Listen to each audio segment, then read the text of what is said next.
Perfecto, tiene control de la torre cierre, Madrid 275, 47, descenso, altitud 4. Todo en rumbo 11 y autorizados al localizador 3.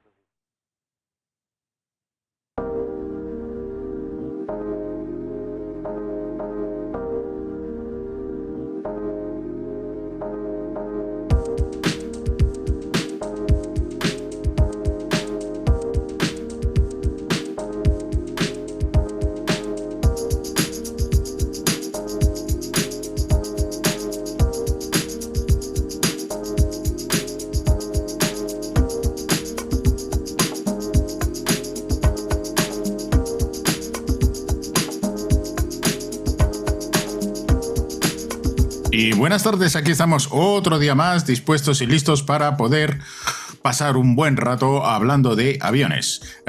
Como veis, se nos ha quedado totalmente tostada la sintonía. Estoy aquí gritando como un loco. Muy buenas, Néstor, ¿cómo estamos? Muy buenas tardes, Juan, ¿cómo estás? Sí, estoy de realizador, hoy estoy a todo. No, Hoy está, sí, te van a salir demasiado brazos, sí. no, pero esto luego esto ya sabes que como no es en directo, se toca un poquito y queda perfecto, no pasa nada. Nah, no pasa nada, sí, tampoco hay mucho que perder oyendo mi voz otro día más. Este es el 097, es el HDA 097 y estamos otra vez dispuestos a pasar una muy interesante tarde hablando de lo que más nos gusta, que es de los aviones y de un avión en especial, que además es un avión al que yo le tengo mucho aprecio.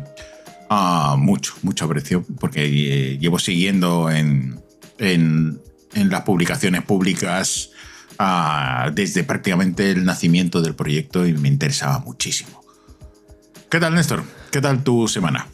Bueno, semana un poquito movida, ya sabes, con muchas historias, mucho trabajo, mucho estrés, mucho todo, pero bueno, ahora un ratito para desconectar, para disfrutar y charlar. Y con una persona que ya tuvimos aquí con nosotros, que además nos habló de cosas interesantísimas, pero hoy no vamos a hablar ni de MacDogs, ni de aviones de los que a mí me gustan. Vamos a hablar de aviones punteros y vamos a hablar de algo que realmente no hemos tenido a nadie para hablar de este avión, que son los A330 MRTT. Y Juan Carlos Núñez viene a contarnos un poquito la historia de este avión, de lo que son los tanqueros, de dónde empezaron las operaciones. Y sin esperar más, damos la bienvenida a Juan Carlos. Juan Carlos Núñez, muy buenas tardes, ¿cómo estás? Hola, ¿qué tal? Muy buenas tardes. ¿Qué hay?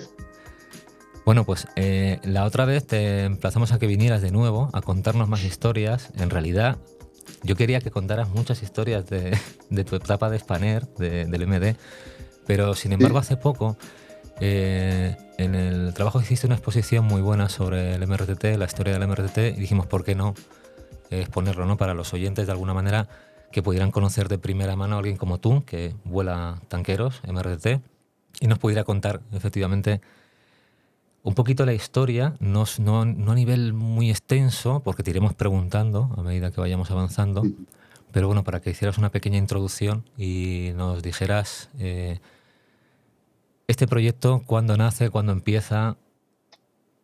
No solamente hablo de la parte de Airbus, hablo obviamente históricamente, cuándo empiezan los repostajes en vuelo.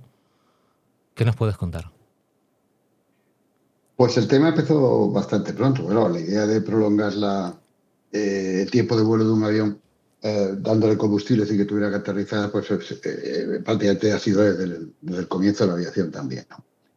Antes de que nos metamos en el tema, quiero comentaros que en YouTube hay un magnífico vídeo de una conferencia. Prácticamente fue una entrevista a Rafael Acedo, que fue yo creo que fue el ingeniero jefe del proyecto. Y los amigos del Museo del Aire le pidieron una entrevista y está en YouTube. Está en YouTube y se llama, ya te compartiré el link, pero es Inicios MRTT Reabastecimiento en vuelo. Y ahí el propio Rafael Acedo cuenta mucho mejor de lo que yo podría haceros lo que es el MRTT, el proyecto del MRTT, que fue una hazaña humana, técnica y empresarial que yo creo que no valoramos en España la importancia que tiene. De hecho, Rafael Acedo es Premio Nacional en Francia de Aeroespacial, de la Academia Aeroespacial Francesa, que es un premio que no le dan a cualquiera, y menos si no es francés. Y ya os digo, os animo a ver esto porque yo me enteré de muchísimas cosas de las que no tenía ni idea y llevaba ya años en el programa. Sí. Pero bueno, y cuando me refiero al programa del MRTT, lógicamente al que ya conté, creo, en mi anterior intervención, un poco que yo llegué por carambola, ¿no? Porque yo no soy, como ya os conté, no soy piloto de ensayos. Lo normal es que yo no tuviera un puesto de trabajo en un constructor de aviones, fuera Boeing o Airbus o cualquier otro. Normalmente los constructores de aviones, como sabéis, se nutren de pilotos de ensayos. Sí, sí. Pero en este caso, pues un cliente concreto, que fue la Fuerza Aérea Saudita, pedía a un cliente con un perfil distinto y entonces pues me reclutaron a mí y aquí sigo. Después de pasar algún tiempo en Arabia Saudita, un par de temporadas y quién sabe en el futuro todavía, pues esa fue mi intervención en el proyecto. Y continúo en ello. De todas formas, como digo, dicho esto, me has preguntado un poco por lo que son el inicio del abastecimiento como actividad, no solamente de mi montura, de mi avión. Sí, así nos hacemos un poco una idea de cómo son los comienzos de esto. Y vemos la evolución. Ya te digo que por hacer unos apuntes muy rápidos, en cuanto a la historia, pues es temprana. Pero vamos, por ejemplo, por poner fechas y hechos, en 1923 está datado el que parece ser el primer reabastecimiento en vuelo con éxito. Y fueron entre dos DH4, entre los Jennys famosos, fíjate. Ya os acordáis del Jenny, que fue un magnífico entrenador durante la Primera Guerra Mundial y posteriores, el típico que usaban los Barstormers, los pilotos estos iban de pueblo en pueblo llevando a la gente a volar y levantándole, de ahí el nombre, levantándole los tejados a los graneros, ¿no? Pues descolgaron una manguera de un avión a otro en formación. Uno abajo iba el receptor, digamos, se cogía físicamente uno de los dos pilotos, cogía la manguera que tenía una válvula ya pensada para este aspecto, la ponía en el tanque, otra válvula preparada para ello y repostaron en vuelo. Y de hecho estuvieron 6 horas y 38 minutos, que no está mal para un avión de esas características. Bueno.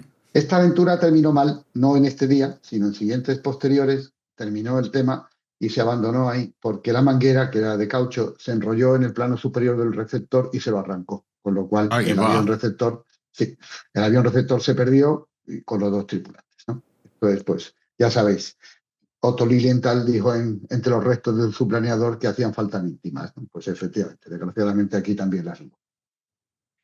Luego, por daros otra fecha, ya en el año 29 hubo también un récord de mantenerse en el aire con 150 horas cerca de Los Ángeles entre un C-2, que era un avión de transporte, básicamente era un Fokker, el Fokker trimotor modificado, ¿vale?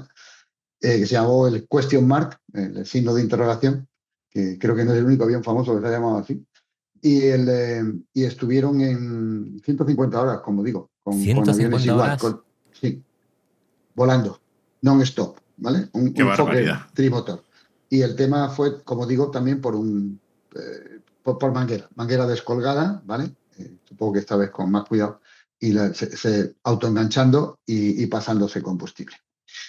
Luego ya aquí podéis imaginar que había distintos intentos y distintas iniciativas, pero bueno, se hace un poco confuso, pero por seguir con otra fecha, en 1938, Alan Coban, británico, que luego fue Sir Alan, cuando tuvo éxito en sus negocios, fundó ya la Flight Refueling Limited, la FRL, y desarrolló lo que se llama el loop loose, o sea, la manguera en rizo, ¿vale? Loop hose, para que lo he dicho mal, disculpadme. Bueno, Coban es todavía, Coban y FRL siguen en negocios y de hecho en el MRTT parte de la tecnología es de ellos. Aunque yo diría que también es al revés, ¿no? Que nuestros ingenieros han ido resolviendo problemas que luego ellos han ido adaptando a sus propios pods y mangueras. No, y es que la realidad, y no es la única vez que pasa. Muchas veces, digamos que tú decides, por lo que me cuentan los expertos en esto, tú decides comprar una tecnología pensando que está totalmente madura, al final terminas tú solucionándole problemas al que te la proporciona y, bueno, Copperwire es de ellos, ¿no? Bueno, ya sabéis que también ahora se está desarrollando un pod puramente nuestro, pero no hay que quitar tampoco el mérito a Coban, y que, como digo, fue luego el inventor, el padre de la manguera, de la cesta y la manguera, el probe and hose, And hose, sí. la sonda y manguera. Bien. Volviendo a este momento al loop hose, es un sistema muy complicado, ¿vale? Imaginaros un avión, ellos utilizaron Lancaster al principio y luego se han utilizado otros, de hecho y me adelanto un pelín, el primer escuadrón de tanqueros operativo que hubo en una fuerza aérea fue la USAF, eran equivalentes a B-29 y con este sistema. Bueno, este sistema vamos a decir que un avión suelta un cable, ¿vale? Suelta un cable de remolque, vamos a decir, y el receptor, ¿vale? El receptor, con una especie de cañón, lanza un garfio que engancha este otro cable. Ya vamos complicando el tema. Luego, con un torno, recoge ese cable a bordo, ¿vale? Y enganchado a ese cable viene una manguera. Una manguera que manualmente se engancha en los depósitos del avión. La metes dentro de tu avión y la enganchas. Y ahora, por gravedad, el tanquero se coloca arriba y por gravedad cae el combustible al receptor. Obviamente, bueno, ya te digo, hubo 2 escuadrones operativos, que luego citaré incluso los números y los lugares, en la Fuerza Aérea de los Estados Unidos, y fueron los primeros. Pero el tema no era muy, muy operativo. Bien, es verdad que la primera vuelta al mundo la dieron aviones con este sistema. La dio el Lucky Lady, que fue un B-29, si no me equivoco. Déjame que lo compruebe. A ver, que se me para aquí esto. Aquí está. Pero el Dime, sistema, pregunta. rebuscaba el sistema, ¿no? O sea, eso era recoger la manguera lanzando con un gancho, sí, tirar de ello. Sí. En la presentación que te pasé hay un pequeño esquema que, a pesar de que te lo estudies muy, muy bien, no llegas a enterarte de qué. Pero, bueno, ya os digo que era un sistema difícil. Fue en el 48 cuando hubo los primeros 100 B-29 equipados como receptores, ¿vale? Y 60 se equiparon con este sistema comprado a Coban, con el loop hose, o sea, la manguera en rizo, vamos a decir, ¿no? Y en el 49, pues fue un B-50, que era un B-29 mejorado, una cola un poco distinta, los motores algo más potentes, que se llama Lucky Lady, hizo la primera vuelta al mundo con este sistema de reabastecimiento, obviamente con varios reabastecimientos. Le llevó 94 horas y 1 minuto el vuelo. Pero, vale, esto estuvo muy bien pues para decir aquí estamos, pero todo el mundo sabía que ese no era un sistema viable de reabastecimiento. No. El primero, mira, aquí está, el 43 de Air Refueling Squadron en David Monthan, al lado de Phoenix, en Arizona, y el 509 en Walker, en Roswell, Nuevo México. Y eso fueron, como te digo, con este sistema, ¿vale? Ahora vamos digamos que vienen varias iniciativas casi simultáneas, ¿vale? Casi en paralelo se van desarrollando los 2 sistemas que hoy día que han llegado a nuestros días y que son operativos. Uno de ellos es el que ya hemos dicho de Coban. Básicamente, el tanquero deja una manguera en el aire, ¿vale? Con un paracaídas, una especie de paraguas con un varillaje, ¿vale? Y una lona que la estabiliza. Y luego el receptor, que normalmente es un avión con cierta capacidad de maniobra, despliega o ya lleva fija una sonda que entra en esta cesta, con unas válvulas que ya son universales y que todo el mundo tiene las mismas y las especificaciones para que esto sea lo más interoperable posible. Pues se realiza la conexión, se abre la sonda hacia adelante y empieza a pasar el combustible, ¿vale? Esa es la manguera. Esta manguera pues, se desarrolló, como digo, pues básicamente durante estos años y básicamente por Coban. Por daros una idea, en 1950, el 22 de octubre, un F-84E, tripulado por el coronel David Schilling, cruzó el Atlántico con este medio, ¿vale? Iba en formación con él otro coronel en otro F-84, el coronel Ritchie, que desgraciadamente rompió la probe y se tuvo que eyectar sobre Groenlandia, creo que fue. Bueno. Ya este es un tema que ya en estas primeras ocasiones ya obviamente había problemas que los seguimos teniendo hoy día, ¿vale? La rotura de percha del receptor en una maniobra brusca o por turbulencia o lo que sea. Después ya se dio aquí en estos comienzos. O sea que ya tenemos ahí aunque todavía hubo que desarrollarlo más, por ejemplo, ya os adelanto que el pod, esa manguera, no está simplemente como el sedal de un pescador en el fluido, no, es una manguera viva. Ese sistema percibe cuando el receptor le empuja y percibe cuando el receptor se retrae. Y dentro de unos límites sigue proporcionando combustible. Fuera de esos límites, primero corta el flujo de combustible y por último se desengancha cuando llega a su extremo. Y si es hacia adelante, pues no hay tutía. O sea, podemos tener una colisión. ¿Por qué esta manguera tiene que moverse? Pues porque si la manguera es fija, imaginaros, son 50 pies de caucho pesado, más el varillaje, más lo otro, eso tiene bastante masa. Si el receptor la empuja demasiado, ¿qué se forma? Si no se recoge, se forma un bucle, se forma un rizo. Este rizo al final termina en tensión, sea por el peso, sea por la tensión del rizo, arrancando la probe del receptor y con mucha mala suerte, que desgraciadamente es frecuente, pegándole a lo mejor un cestazo encima de la cabina o en el morro o rompiéndole sondas o provocando daños en el receptor importantes. Esta condición se llama manguera muerta y es una emergencia y hace que tengas que acabar inmediatamente con el reabastecimiento, salvo una condición de total y absoluta emergencia de vida o muerte, que se puede autorizar intentar enganchar en esas condiciones. Pero como digo, vida o muerte. Si no, los daños posibles son muy grandes. O sea, que ya tenemos ahí el pod, ¿vale? Es un sistema que está ahí con un carrete, desenrollas la manguera, el receptor despliega su probe, se acerca, luego veremos qué pasos se siguen para aproximar uno al otro y se produce el reabastecimiento. ¿Cuál es el otro medio importante? Porque claro, nos encontramos aquí con que los norteamericanos, vale, usaban, incluso le compraron a los británicos la idea de la manguera, del Drag and Probe, pero Curtis LeMay, que es un personaje muy interesante, fue coronel jefe de un ala de bombarderos en la Guerra Mundial, con muchas misiones de bombardeo voladas en persona, después fue general y después fue jefe del Strategic Air Command, del mando estratégico de los Estados Unidos, básicamente los bombarderos que amenazaban a la Unión Soviética. Fue prácticamente el padre de SESAC. Era un personaje con muchos matices y muy autoritario y con muchos detractores y defensores. Pero indudablemente dejó una huella muy importante en la Fuerza de los Estados Unidos. Y luego terminó como jefe del Estado Mayor de la Fuerza Aérea, ¿no? Chief of Staff de la US Air Force.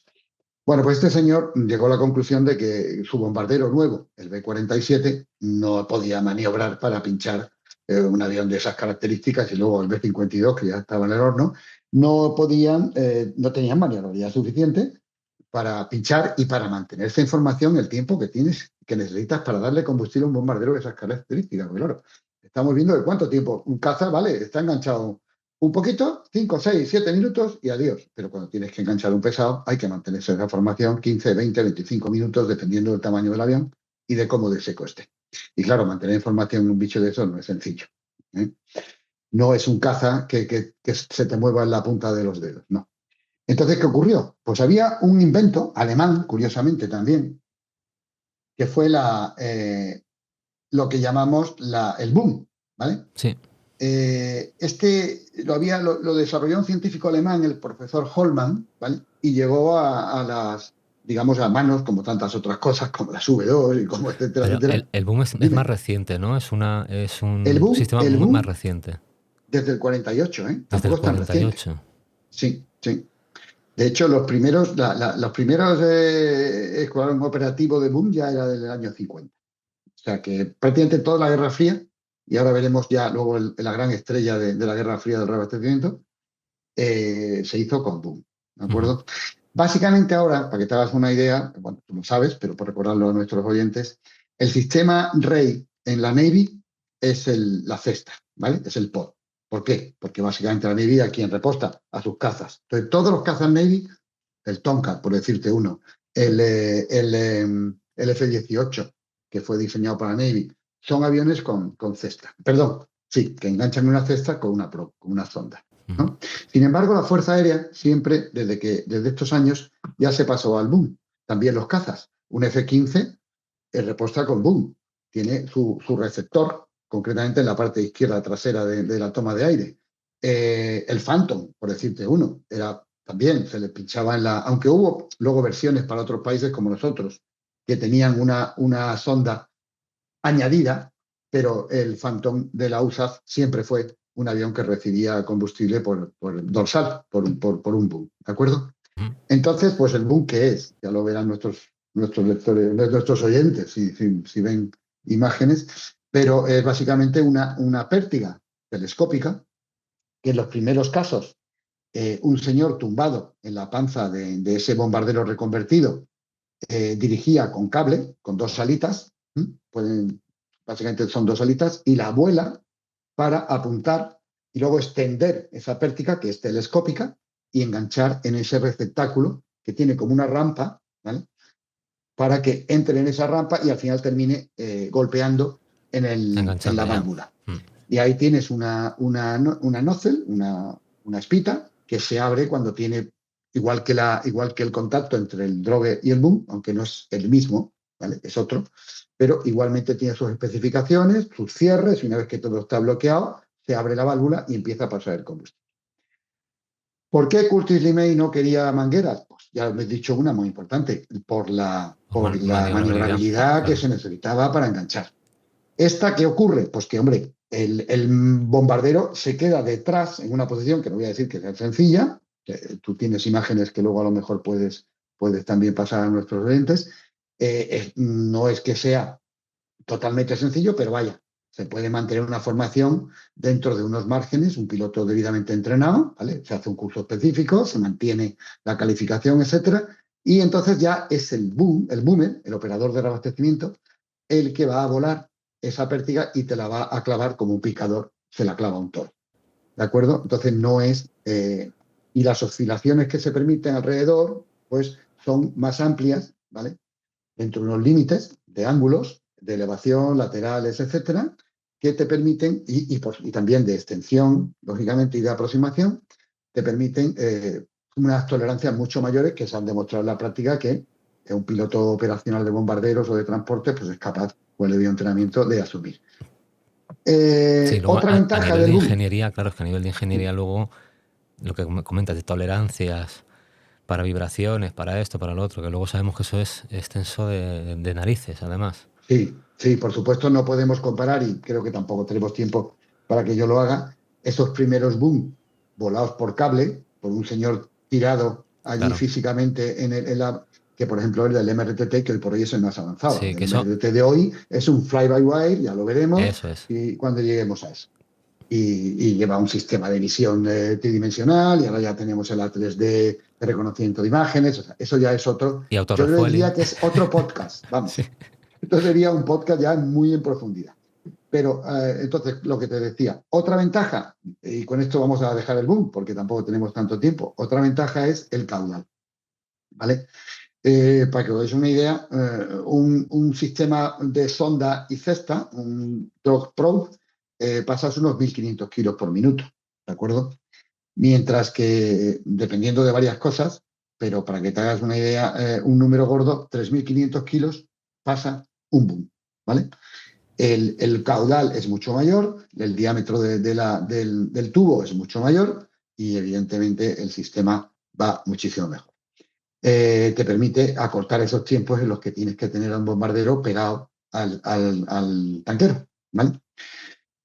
Luego seguimos desarrollando, bueno, aquí ya llegó el KC-97, que tenemos uno en el Museo del Aire, luego también iremos a eso, y este fue, digamos, el desarrollado para el B-47. Muy divertido, muy interesante, porque tenía el pobre avión a tope de sus motores de pistón, de sus 4 Wright Cyclone maravillosos, no podía con creo que eran Wright Cyclone, lo he dicho de memoria, pero bueno, en todo caso eran doble estrella, 36 cilindros sobrealimentados. Básicamente lo que llevaba el Super Constellation y todos los grandes de esa época, si no estoy confundido, ¿eh? Yo estoy hablando ahora mismo de memoria. Ya luego lo buscáis y me corregís si a lugar. En cuestión de a lo que íbamos, llevaba además 2 turborreactores colgados de las puntas de plano exterior a los motores de pistón, que arrancaba cuando tenía que dar combustible a reactores, como era el B-47 o el Phantom, en nuestro caso. Y entonces, pues con eso, durante el tiempo necesario, permitía que los receptores volaran a una velocidad por encima de la pérdida y reabastecieran. Ya también os adelanto que cuando uno hace reabastecimiento en vuelo, nunca va a techo, si un MRTT puede ir a 41.000 pies, no vamos a repostar a 41.000 pies. Necesitamos más densidad de aire para que los controles del receptor funcionen de una forma mucho más ágil. Y aunque hay leyes de vuelo adaptadas, etcétera, pero necesitas ese tipo, unos niveles en torno a los 8, los 4, por ahí. Esos son los niveles típicos para reabastecimiento en vuelo. Después del KC-97 hubo más cosas, pero al final llegamos en el año 1954. La Boeing se saca del sombrero un avión del cual ya hablé en mi intervención anterior, que fue para el comercial fue el 707 y para militar fue el 717. Pero el 717, el Boeing 717, que luego se reutilizó ese nombre en épocas muy posteriores, y que ese 717 cayó en desuso esa denominación. ¿Por qué? Porque la Fuerza lo llamó KC-135, hiper famoso KC-135, y fueron dos aviones que evidentemente hicieron no historia, sino leyenda, tanto en la aviación comercial, el 707, como el KC-135 en la aviación militar. Bueno, y algún 707 también sigue en servicio por ahí, pero evidentemente sí, están muy viejos, lleva mucho tiempo la Fuerza Aérea queriendo sustituirlos, y se supone que el nuevo Boeing, el Frankenstein 767, es el que lo sustituye, pero y con esto no estoy atacando a la competencia, sino citando revistas de aviación, informes de la USA, el avión no ha dado todo el resultado, todas las esperanzas que ellos querían. Bueno, lo que le pasa hoy a los americanos nos pasa mañana a nosotros, o sea que ni mucho menos nos vamos a alegrar, pero sí a constatar el hecho que hoy por hoy el mejor tanquero del mundo es el MRTT, y lo digo con total objetividad.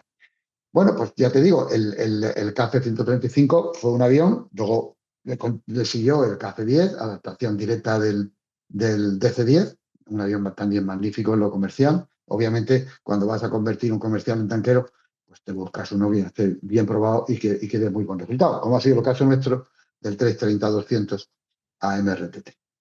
Un maravilloso avión comercial que no da ningún problema en su vida comercial y que adaptas a la vida militar. Lo militarizas, lo movilizas. La conversión.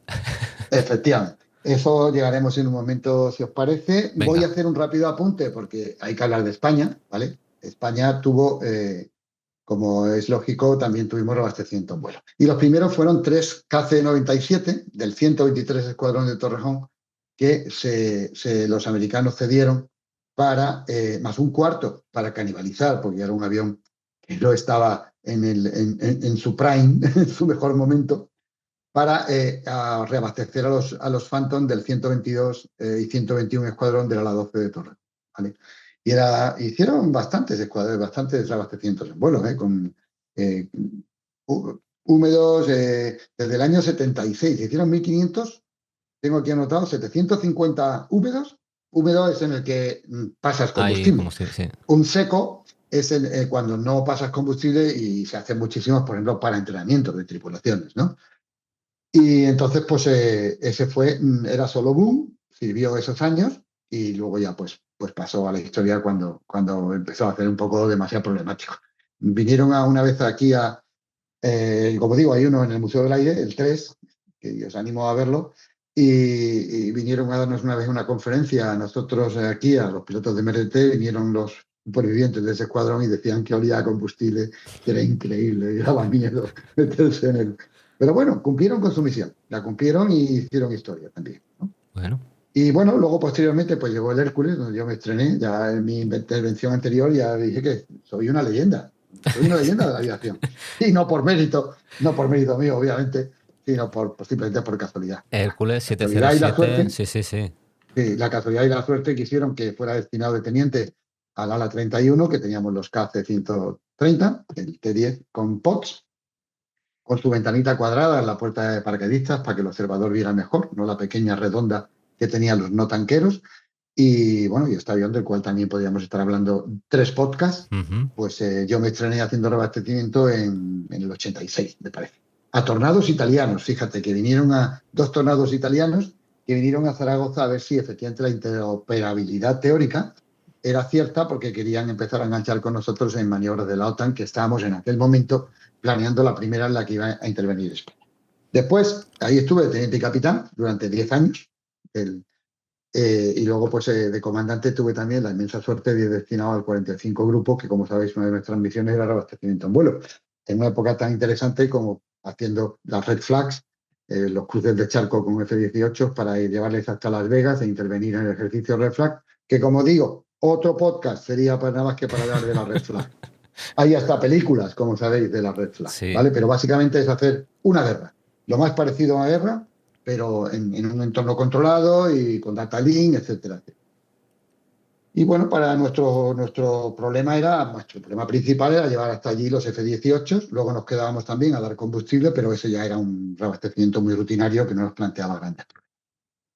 Y después, como te digo, pues tuvimos el Hito Aéreo, tuvo el 707, que también dio con unos pods Sargent Con Fletcher pods. que dio. Ujú. Sí. Luego ya el boom, el único boom que ha tenido el Ejército del Aire y que de momento va a tener fue el del KC-97, porque los MRTT de Ejército del Aire no van equipados con boom. Ujú. Somos un país pobre, por lo menos para defensa, y no tenemos dinero más que para comprar 3 segunda manos con mangueras. Desgraciadamente, que Ya. están previstos que se les pueda instalar el boom, estructuralmente están preparados, no habría que hacer ningún taladro, me decía uno de los ingenieros encargados, ¿vale? Ni siquiera habría que colocar el avión en peso cero, que es un problema, como sabéis, importante. O sea, todas las modificaciones para poner el boom se podrían hacer de una forma relativamente sencilla, ¿vale? Como digo, sin cambios estructurales y sin tener que levantar el avión para stress free, que se llama, o sea, totalmente libre de tensiones, que siempre es un problema para, por ejemplo, para cambiar un plano, para cosas así, pues hay que hacer esa operación y lleva, potencialmente es peligrosa, vamos a decir, ¿no? O sea, entonces, pues, como digo, el 707 fue y ahora pues será en mi antigua unidad llegarán los primeros MRTT con mangueras también. Ujú. Y con esto yo creo que podemos terminar lo que es la historia. ¿Tenéis alguna pregunta sobre esto?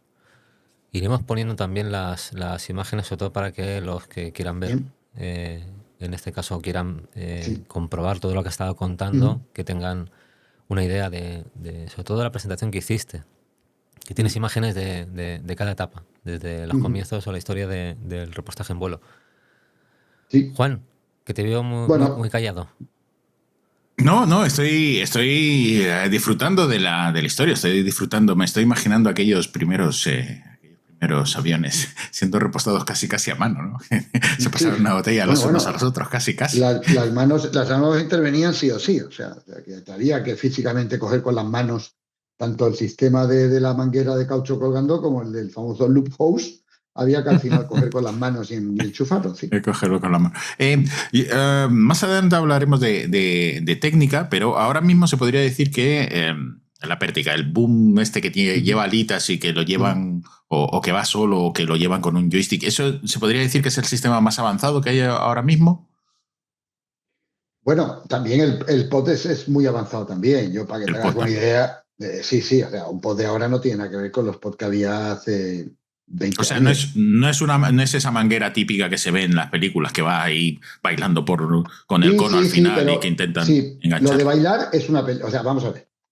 Otra cosa, no me he metido en grandes profundidades, pero os podéis imaginar que el estado de la atmósfera es también muy importante a la hora de hacer abastecimiento en vuelo. ¿Vale? Con turbulencia ligera se puede hacer abastecimiento en vuelo. Con turbulencia moderada ya empezamos a tener muchos problemas. ¿Vale? Claro. Y en ciertas condiciones meteorológicas, como por ejemplo engelamiento o turbulencia severa, ni te lo planteas, cancelas directamente. Yo, de hecho, no... ¿Y a qué velocidad estamos hablando? ¿A qué velocidad va digamos, un 320, un 330 como un MRTT? Porque me imagino que el Hércules pues estaría limitado, no sería muy rápido, pero claro, un reactor como el... Bueno, evidentemente ahí, como para tantas cosas, el tanquero está para servir al receptor. O sea, que si el receptor te va a entrar en pérdida, pues está, digamos que no vas a poder, ¿vale? O si, por ejemplo, para darte una idea, el Phantom podía volar a la velocidad del KC-97 sin que arrancara los turborreactores. Su velocidad de pérdida estaba por encima, tengo entendido. El problema era que el ángulo, la geometría que tenía que llevar el Phantom, no permitía que hubiera ángulo para pincharle. ¿De acuerdo? O sea que eso, los ingenieros nuestros, una de las primeras cosas que analizan cuando van a hacer un pareado entre certificar una combinación tanquero-receptor son las geometrías, ¿no? Entonces, claro, había que acelerar a ese avión para que el ángulo de ataque del Phantom bajara lo suficiente para que hubiera una geometría posible. Como te decía, hablamos de la atmósfera. Bueno, pues la atmósfera tiene también mucho que ver. Pero la manguera el pod de ahora es un pod muy inteligente. Antes era un carrete, ¿vale? Que desplegabas eléctricamente y luego, eso sí, como digo, desde el principio, desde muy temprano, hubo que tener un sistema que recogiera y cediera manguera según la demanda dentro de un campo del receptor. Lo que pasa es que antes, pues esos sistemas eran un poco, no eran tan fiables, no eran tan precisos. Para que te hagas una idea, nosotros en el 707, una vez que teníamos la velocidad de reabastecimiento que me has preguntado, pues mira, una típica pueden ser 200 y pico nudos, 220 nudos, 230 nudos, más o menos, indicados, por supuesto. Entonces, es una velocidad que permite maniobrabilidad bastante buena para los receptores estándar, ¿vale? Pero, como digo, hay un margen muy variable de helicópteros, etcétera. El MRTT, por ejemplo, tiene un margen muy amplio de velocidades para repostar, ¿vale? Y es otra de las ventajas de tener un buen avión que aerodinámicamente es muy flexible, ¿vale? Pero bueno, por darte una idea, yo creo que el 80% de los reabastecimientos de aviones de alas fijas se hacen en torno a esto, a los 240, 270, 280. Luego vas a analizar, evidentemente, esa misión concreta, si estás dispuesto a gastar un poco más de combustible o por asegurar, o los enganches, o si no, o si tienes que ir a máximos, porque si no, no llegan a atacar. Eso ya se va bien. ¿Y altitudes? Como te digo, ¿altitudes? Sí. ¿Hay límites? Sí, lo que te decía también. Sí, en lo torno dijo a antes, sí. 2525 te vale. 250 nudos, 250. Sí, me refiero. Nivel bajo, el más bajo. El más bajo, 5000 pies. Bueno, yo he llegado a repostar Harrier de la Armada nuestra a 500 pies del agua. Madre de Dios, qué tensión. Te digo, he dicho 5.000 pies, que no es real, que en tiempo de guerra se puede hacer lo que tú quieras, claro, y se hace, ¿vale? Y probablemente se entrena en tiempo de paz, pero eso ya es cosa del operador. Nosotros decimos 5.000, ¿vale? Y con el MRTT. No, el MRTT tampoco era un Hércules. Un Hércules es un avión táctico que sí vuela a baja cota. Claro. Entonces, concretamente, pues el Hércules y a helicópteros de combate y demás, pero como te digo, seguramente los operadores, nuestros clientes, hacen cosas mucho, mucho más bajas.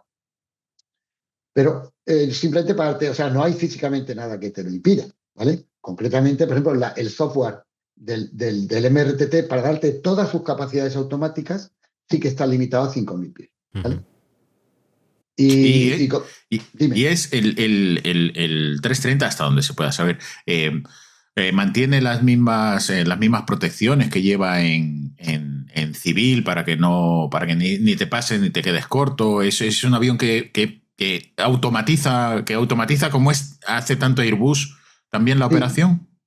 Sí, es una maravilla. O sea, te quiero decir, te facilita muchísimo la misión a todos los niveles. O sea, desde el nivel de preparación, con un sistema de preparación de la misión, que luego te la llevas en un pendrive, por supuesto, encriptado y con 1000 seguridades. Solo faltaría eso. Sí. Hemos perdido la guerra porque alguien te robó el USB. Efectivamente. Te lo llevas, se preparan las misiones en los escuadrones, en unos ordenadores seguros, ¿vale? Y luego se llevan en unas memorias, flash memories o pendrive, o llámalo como quieras. En el bolsillo se lo lleva la tripulación al avión, y luego si tiene las claves debidas y un bit que hay que meter y tal y cual, pues el avión lo podrá abrir y transferirse. Y luego, pues dime, digo que desde esa preparación tiene todas las protecciones de las leyes de vuelo de un 330-200. De hecho, nosotros entrenamos a pilotos militares, como tú sabes, ya os comenté, yo soy TR y TR AESA de 330 a 350. Y cuando nosotros damos los cursos militares en Sevilla y en el avión, pues EASA los reconoce. O sea, nuestros alumnos, si lo desean, alemanes, holandeses o belgas o tal, luego presentan evidentemente la documentación que nuestra ATO les facilita y tienen reconocidas sus habilitaciones de tipo de 330, por supuesto. Como te decía, el avión, cuando estamos volando desde A a B, es igual con 330-200, con todas las protecciones, con todas sus leyes de protección, etcétera, etcétera, etcétera. Su manage, su selected. Cualquier piloto que esté volando un 330 comercial se sube en el MRTT, me hace 2 preguntas sobre las radios, que son distintas, y lo vuela. Ahora, si vamos a hacer una misión de reabastecimiento en vuelo, tenemos el avión como sabes, la transformación no es pintarlo de otro color. O sea, la transformación lleva meses, se le meten 30 kilómetros de fibra óptica para que te hagas una idea, y el avión lleva Wow. sí. No, los motores no se tocan, pero, por ejemplo, del sistema de combustible lleva una serie de bombas añadidas. Como comprenderás, tampoco puedo entrar en mucho detalle Claro. técnico, porque es un avión militar, ¿vale? Y todo eso está protegido, pero cosas que sí podéis buscar en Internet es que evidentemente el avión lleva otros conductos añadidos y otras bombas. Se Pues, ¿qué entiende. ocurre? Se entiende. Las bombas normales que utiliza un avión en números redondos y gordos, ¿vale? Las bombas normales que utiliza un avión para abastecerse a sí mismo, para bombear el combustible de sus depósitos a sus motores, normalmente son suficientes para una manguera. Hablando en números muy gordos, sin especificar, pero básicamente para que te hagas una idea, ese caudal que da una bomba eléctrica que tú tienes sumergida en un depósito de combustible de un avión normal, te puede valer en la mayoría de los casos para mangueras, ¿vale? Sin embargo, cuando tú ya intentas transferir casi 4 toneladas de combustible por minuto, necesitas otro tipo de bombas que te Claro. den. Entonces son unas bombas que ya son, normalmente en todos los tanqueros están movidas hidráulicamente, con una gran potencia hidráulica y con una capacidad de bombeo y de presión pues muy grande. Pero has dicho Eh, 4 toneladas de sí, en un caso combustible en ideal, a un ver, minuto. sí, o ¡Wow! sea, 3 toneladas y Es- media, 3 toneladas y media garantizadas, ¿vale? Y dependiendo pero de las condiciones. ¿cuánto entraría, por ejemplo, por decir alguno, un avión antiguo del que sí se pudiera hablar en... Perdón, te he dicho 3 toneladas, no, estoy hablando de kilos, discúlpame. 3.000 Kilos. kilos. Perdón, o sea, 3 3.500 toneladas. kilos, tres Claro, toneladas y media por claro. minuto. ¿He dicho Vale. eso? ¿O qué he Sí, sí, dicho? sí, sí, sí, sí, tres Sí, creo que toneladas. sí, ¿no? Es que me parece muchísimo. Es Imagínate mucho, es mucho, es mucho. O sea, en un coche que vamos estamos a ver, ahí, le echo. el conducto del boom ¡Wow! tiene un diámetro muy respetable. La tubería, el conducto que lleva ese combustible hasta el receptor. Y la presión a la que se transfiere también es muy alta, ¿vale? Entonces, pues entran, como te digo, eso. Es que necesitas, porque si tú tienes, Claro, imagínate que tienes que repostar a un B-52 o a otro MRTT que carga 100 toneladas de combustible. Vale, a lo mejor llega a ti y todavía le quedan 40, pero métele 60 toneladas de combustible. Divide, a ver cuánto tiempo tiene que estar ese señor en formación a claro. mano, ¿vale? Información. Eso es. Entonces, seguimos hablando. Sistemas, por ejemplo, que se le cambian al MRTT. Bueno, pues se le añade en sistemas de mandos de vuelo una capacidad, porque tú sabes que, bueno, en el MRTT, como el 320, como en todos estos, tú le dices, puedes llevarlo a mano, por supuesto, con unas leyes que te protegen, la ley directa, la ley alterna, etcétera, etcétera, con todas esas protecciones que tú has hecho mención, que son magníficas. Puedes llevarlo en selected. Tú le dices a este rumbo con esta velocidad. Y ahora te giro y tú me miras a ese rumbo. ¿Vale? Perfecto. Y, por supuesto, lo puedes llevar en manage, habiendo programado lo que quieres que haga, que te haga esa entrada instrumental, que te haga esa salida, etcétera, etcétera. O ese ILS o esa aproximación de una presión. Bien. Aparte de esas formas, de todo eso lo tiene el MRTT y lo puede utilizar. Y, de hecho, estamos certificando a los clientes que lo piden categoría 3 Autoland, como un 330 normal y ¡Wow! corriente. ¿Qué ocurre?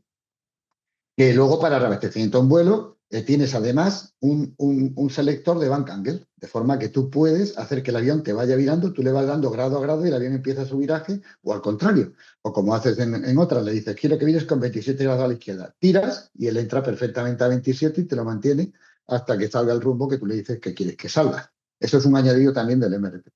El FMS tiene una serie de funciones militares, ¿vale? El FMS te va a calcular también, igual que el 330 calcula con cuánto combustible vas a llegar a San Juan de Puerto Rico, este también te va a calcular con cuánto combustible vas a llegar a Dover Air Force Base, por ejemplo, pero teniendo en cuenta qué combustible vas a ir dando por el camino, lógicamente tú le informas todo, como de los vientos, como de tantas cosas, le vas a decir dónde vas a dar combustible y él siempre de forma conservadora va a calcular esos normalmente descensos de peso, esos aligeramientos, y te va a hacer los cálculos de acuerdo a esa información que tú le das y luego a la realidad que se produce. Porque evidentemente no es lo mismo despegar de Torrejón y poco después de entrar en la zona oceánica, dar ahí 6 toneladas de combustible y otras 6 y otras 6 y otras 6 a 4 aviones, que eso hacerlo cuando te estás llegando a la costa oeste americana. Obviamente vas a Claro. quemar mucho más combustible si has tenido que llevarse esas 25 toneladas encima durante todo el cruce de charco. O sea, que todo eso lo tiene en cuenta el avión. Luego tiene sistemas de autoprotección, ¿de acuerdo? como avión militar que es. Luego, pues el suelo de la cabina a lo mejor está blindado contra proyectiles que te puedan perforar de abajo arriba. Y estoy diciendo posibilidades. Sí, bueno, pero se Sí, entiende lo que que, sí. Claro. sí, lo que dicen en las películas que le hacen a los aviones militares, ¿no? Eso. Bueno, es que los aviones militares en las películas no los tumban nunca, de ninguna manera. Vale, bueno, pues, pero vamos, sí que lleva, como te digo, lleva sistemas de planeamiento de misión, lógicamente, lleva un de sistema, el protección. FMS lleva funciones militares, las comunicaciones son completamente distintas, no Sí, se hacen también a través de, porque el avión civil lleva 2 FMS, ¿vale? 2 Flight Management Systems, con los cuales te entiendes a través de 3 teclados, de 3 MCMDUs. Y, sin embargo, este lleva 2 FMS y 2 RMS, Radio Management System, 2 computadores que sirven para temas de comunicaciones encriptadas, para claro. control de frecuencia, para todo lo que tiene que llevar. Bueno, aparte van equipados también con un data link que te permite que aunque tú no tengas un radar gordo, pues tú llevas un sistema que te está presentando todo lo que ve cualquier elemento del campo de batalla, lo que te está enviando desde un carro de combate hasta una fragata o un AWACS, tú lo estás viendo ahí. Y puedes utilizar el MRT también como avión de mando y control. O sea, que es un avión muy flexible. También me has preguntado por mandos de vuelo. También, una vez que alguno de los sistemas de reabastecimiento no está bloqueado, empiezas a alargar una manguera, a extender una manguera o desblocas el boom. Una vez que eso empieza a ocurrir, el avión cambia a leyes de vuelo de receiver, si abres el UARSI, el receptor, o de tanquero, si, como digo, desbloqueas algunos sistemas de reabastecimiento. Entonces, tu ley de vuelo se modifica. Porque como receptor tienes que volar a mano. Y como tanquero, no. Como tanquero vas volando con autopilot. automático. Puedes hacerlo a mano, pero está tremendamente, o sea, strongly, ¿no? Como se dice. Está totalmente recomendado que se haga con piloto automático. El boom se hace sin autothrust, ¿vale? Por un tema de certificación. Se podría hacer con autothrust, pero bueno, quieres también tener ese control. No quieres que el avión, en un momento dado, por un cambio de viento, por entrar en una zona de más o menos temperatura, decida alterarte el ajuste de motores. Lo pones tú y ahí se queda hasta que tú mandes otra cosa. Y el autopilot también en tanquero lo haces en selected, no en manage. Tú le vas diciendo cuándo exactamente quieres que vire. Para que te hagas una idea, en un reabastecimiento estático muchas veces te toca apurar hasta el mismo final de la zona porque justo en ese momento te han enganchado o te están enganchando. Entonces, pues tú, el sistema de preparación de la misión te va a presentar Navigation Display hasta dónde te puedes extender y tú en el último momento vas a hacer ese viraje. Y entonces, para eso es imprescindible ir en selected, no podéis en mano. Sin duda sin duda es el mejor tanquero que hay ahora mismo. Es el sumum de los tanqueros ahora mismo en el mercado mundial, ¿no? Honestamente, y hasta donde yo sé, sí. A no ser que haya por ahí un desarrollo secreto que yo desconozco, porque, en fin, otra de las cosas, para que te hagas una idea, una de las cosas que yo tenía que hacer con un tanquero clásico era estar pendiente de qué combustible sacaba de cada tanque para mantener mi centro de gravedad, ¿vale? Arrancando y parando bombas y mi equilibrio lateral, etcétera, ¿vale? Con lo cual, alguien, fuera un mecánico, fuera un piloto, alguien tenía que estar preocupándose de esas bombas, de cuánto combustible estoy sacando aquí, de cuánto del otro, porque claro, si tú, por ejemplo, estás alimentando... normalmente esto se hace en un colector, ¿no? De forma que todo alimenta a todo. Pero tienes que tener cuidado, por ejemplo, de que en una manguera no esté dando más combustible que la otra y te deje el avión desequilibrado. Todo eso te lo hace ya el MRT automáticamente en autotanker. Y cuando ya entras en emergencia, entonces estás como un tanquero de los de antes. Entonces ya tienes tú que arrancar bombas, parar bombas o fijarte de cómo tienes el centro de gravedad. Pero yo jamás, excepto por prácticas, he tenido que hacer reabastecimiento en vuelo en manual tanker.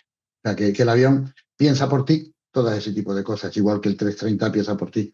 Pues las cosas de piloto comercial, ¿no? Lo que no quita que tú siempre tienes que tener los números en la cabeza. Porque, claro, sí, lo que nos contabas en el último programa en donde, vale, sí, el avión va solo, pero tú tienes que saber cuándo el avión va en el sitio donde tiene que ir y si no fuera en ese sitio, ser tú el que puedas decidir. Evidentemente. Son de las leyes de las leyes de Airbus, o sea, de los Golden Rules de Airbus son esas, ¿no? Y tiene toda la lógica del mundo. O sea, no puedes permitir que el avión te adelante. Eso es. Tú tienes que, si en un momento perdieras todos los sistemas automáticos, tú tienes que seguir pudiendo correr el sistema. correr el programa, Sí. poder volar ese avión. ¿Se puede volar un avión fly-by-wire como este que no sé si es intrínsecamente inestable? ¿Se puede volar sin computadoras? Sé que No. los cazas no, pero no sé si No, porque físicamente es imposible. Pues Ahora te explico. sí. Tú necesitas al menos, a ver, ahí se practican emergencias en las que te quedan nada más que con el radar, que tiene una transmisión mecánica. Todos los mandos de vuelo, o sea, todas las superficies de vuelo del MRTT se mueven con hidráulica, ¿vale? Si perdiéramos los 3 sistemas hidráulicos, ¿vale? El green, el blue y el yellow, el avión sería imposible, o sea, se estrellaría seguro, ¿vale? Eso por un lado. Nunca, jamás ha ocurrido en ningún avión de este tipo, ¿vale? Está triplicado, o sea, claro, la primera seguridad máxima. No solamente están triplicados, sino que, por ejemplo, los conductos no van por los mismos sitios. Acuérdate de un caso de un no sé si era un DC-10, puede ser. Un DC-10 creo que fue aquel que se le cortaron los 3 sistemas hidráulicos por una explosión del motor de cola. Correcto. Y en un punto en que los tubos de los 3 sistemas iban por el mismo sitio. Bueno, pues eso se evita también aquí, ¿no? No ha ocurrido nunca y yo dudo que alguna vez ocurra, salvo, no sé, salvo sabotaje, vamos. Y luego se hacen transferencias prácticamente también, imposible. ¿no? Juan Carlos, ¿Dime? en los sistemas hidráulicos se hacen transferencias también de uno a otro, en caso de que falle uno. Sí, por eso te digo, o sea, que solo si perdieran los 3, el avión no se podría volar, ¿vale? Con que te quede un sistema hidráulico, el avión se vuela. Y con que te quede un solo de los 5 computadores de flight control, llevas 3 prim y 2 sec. 5, sí, 3 primary y 2 secondary, ¿vale? Y cada superficie de vuelo, digamos que tiene una arquitectura que tiene varias posibilidades de hidráulica y de flight control computers para poder controlar esa superficie, ¿vale? Y bueno, nosotros practicamos, por en cursos ya avanzados y demás, se practica el tomar tierra solo con el trim, ¿vale? O sea, solo con hidráulica, que te quedarías sin una serie de fallos, una carambola de fallos que te lleva a tener solo en profundidad el compensador de profundidad con la rueda y el timón de dirección, el radar, ¿vale? Que ese también tiene un backup mecánico para que no lo pierdas nunca. Pero como te digo, todavía te queda algo de hidráulica, porque si no te queda hidráulica es imposible. Pero en esas condiciones se llega con tiempo a alinearte con la pista y a tomar tierra. Un piloto con cierta habilidad y con cierta experiencia normalmente lo hace, ¿vale? No está previsto que se haga. O sea, en el curso de habilitación de tipo, esa maniobra solamente se enseña, mira, te podías quedar así mientras se reconfiguran los controladores, los flight control computers, ¿vale? Pero Airbus no contempla que eso pueda ocurrir. O sea, que yo no he dicho que hagamos eso. O sea, es una máquina muy superior Sí, a mí cuando me contaron el 320 por primera vez, yo dije, esto es una porquería, esto es imposible, esto no es un avión de verdad. Pero luego, como me dijeron muchas veces, y la experiencia ha demostrado, luego te acostumbras y dices, jolín, qué maravilla. O sea, yo no quería que me quitaran mis cuernos, ¿sabes? O sea, yo tenía mis cuernos en mi MD, los últimos cuernos que tuve, y me parecía imposible volar sin ellos. Sin embargo, ahora me parece que el side stick es magnífico. Y poder abrir la mesa y comer encima es estupendo. Pero... y que lo pones en una posición y él se queda trimado en esa posición, que no tienes que andar tú trimando para arriba y para abajo. Sí, bueno, el autotrim yo creo que es magnífico, de Airbus. Yo creo que sinceramente los flight control de Airbus hoy por hoy son los mejores. Lo he dicho, a ver, yo no lo sé porque no lo puedo afirmar, porque no he volado los últimos, yo no he volado el 787, por ejemplo, pero tengo compañeros de promoción de Air Europa que han volado el 330, porque ya sabéis que alquiló Air Europa 330 mientras para asumir los retrasos de Boeing en darle los 787 y luego cuando fallaron los motores y demás, y el 787, y han volado el 330 y el 787 y me dicen que este es un avión magnífico, pero que con los mandos de vuelo y el autotrim de Airbus son mucho mejores que el 78. Ya sabes que en esto hay gente que es pro Boeing y que te dice que jamás, y yo lo respeto, yo he volado el 707 y es un avión maravilloso. Pero bueno. Pero ahora ha llegado el 350 y otra vez ha dado otro golpe. encima de la mesa, que es un avión bueno, muy bueno. a ver, yo otro día y sin el sombrero de trabajar para un constructor de aviones, pues os puedo, si queréis, comentar lo que pienso del 737 MAX, no del avión, sino de lo que ocurrió o lo que Ay, llegó a sí. ocurrir, Un día que me tenemos que hacer un parece, programa que así. me parece, o sea, me Es una parece pena. asombroso desde el Sí. punto de vista, sí, porque sí, por muchas razones, ¿vale? Sí, Pero bueno, Boeing no no entremos se ahí ahora. merecía. Sí, no entremos en eso, pero indudablemente Boeing no se merecía que le ocurriera lo que le está ocurriendo. Digo Boeing como marca, como esa Sí, empresa que durante sí, tantos años sí, era el sí, sumum de la aeronáutica, ¿no? Y de Sí. sí, repente que sí. esté en donde está. Bueno, anyway, Sí, otro día. es triste, es muy triste. A mí lo que me produce, Mm. además de, bueno, sí, pero sobre todo es triste, es decir, jolín, uno de los grandes, ¿no? Que la está pasando tan mal y que cómo se ha metido ahí. Es un fenómeno Sí, empresarial exacto. muy extendido, ¿vale? El Sí, que ha llevado a eso. Pero como digo, quizás no es el momento y el Mm, lugar para meternos en mm. eso. Para Una otro. pregunta.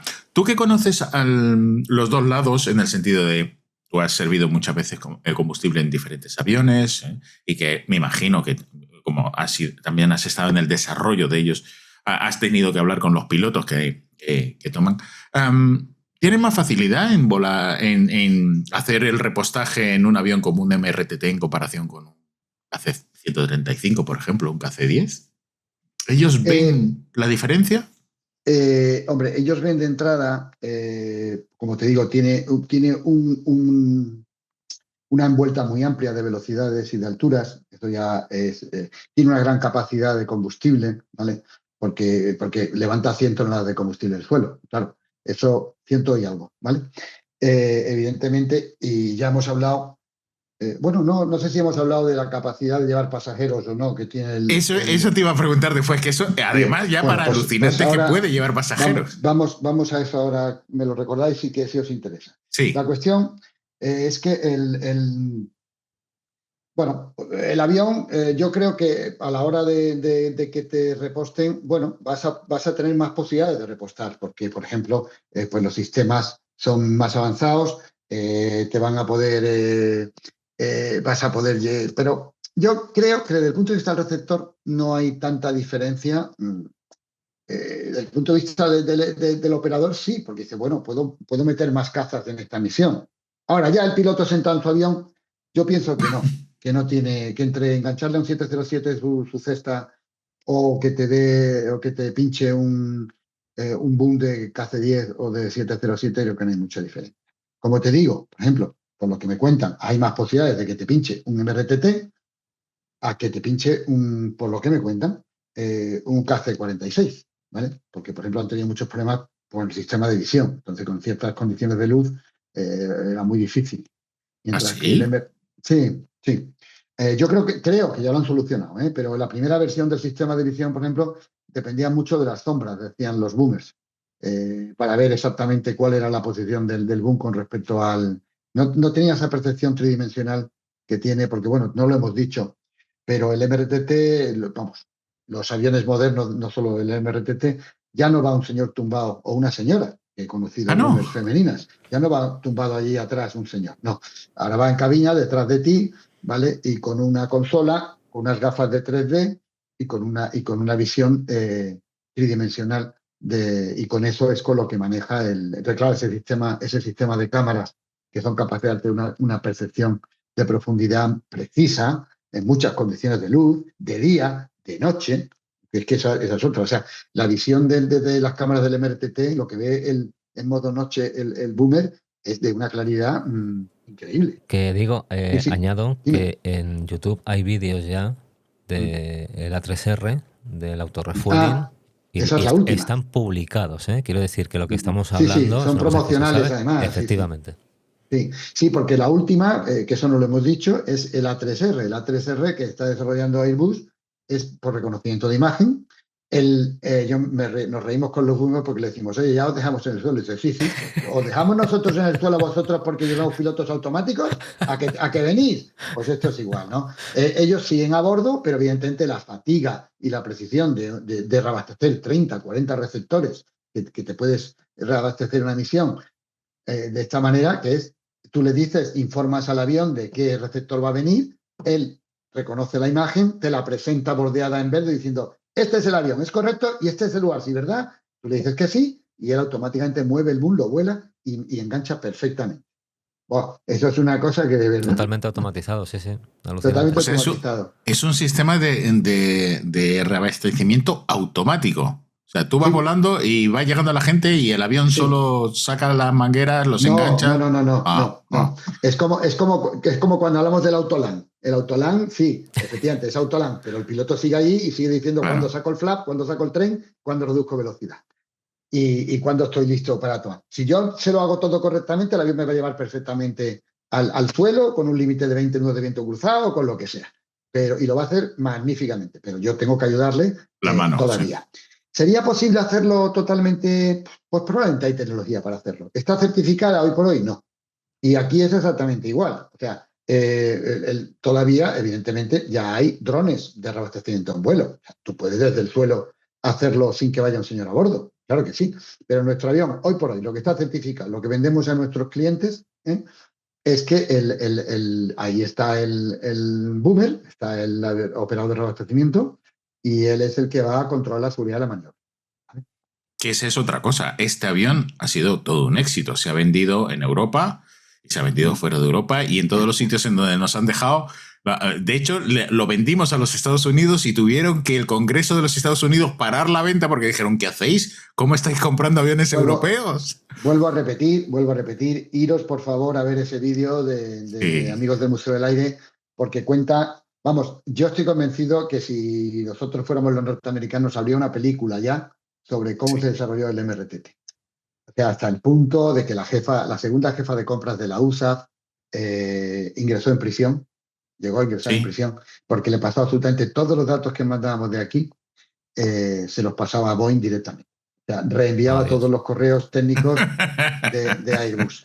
Sí, y ni por esas. No. Y ya te digo que, de hecho, British Aerospace, que era aliada comercial de Airbus, cuando decidieron este grupo de héroes, porque claro, os adelanto un poco la película, o sea, cuando se creó EADS, empieza a desmembrarse construcciones aeronáuticas o de anónima, los de Aerospace se van a Aerospace, los de el estabilizador de cola de Airbus se van para acá, los otros se van para allá y al final se queda un grupo de unos 300 ingenieros con una capacidad de diseño y de producción de ingeniería increíble y se quedan sin nada que hacer excepto entregar creo que 3 o 4 295 al ejército del aire. Entonces empezaron a buscar qué hacer. Y a partir de ahí, pues se encontraron optando por un contrato de tanqueros para Australia y para la Real Fuerza Aérea Británica, que British Aerospace vino aquí a reírse en su cara de ellos, físicamente vinieron, y dijeron, ¿pero dónde vais? No. Nosotros nos vamos con Boeing y con British Airways para hacer el consorcio que luego ganó Airbus AirTanker. Y AirTanker, como sabéis, está participada por Airbus. Y nadie se creía, y además los británicos, que ya lo conté también la otra vez, o sea, los británicos que son tremendamente prácticos, se lo certifica el INTA.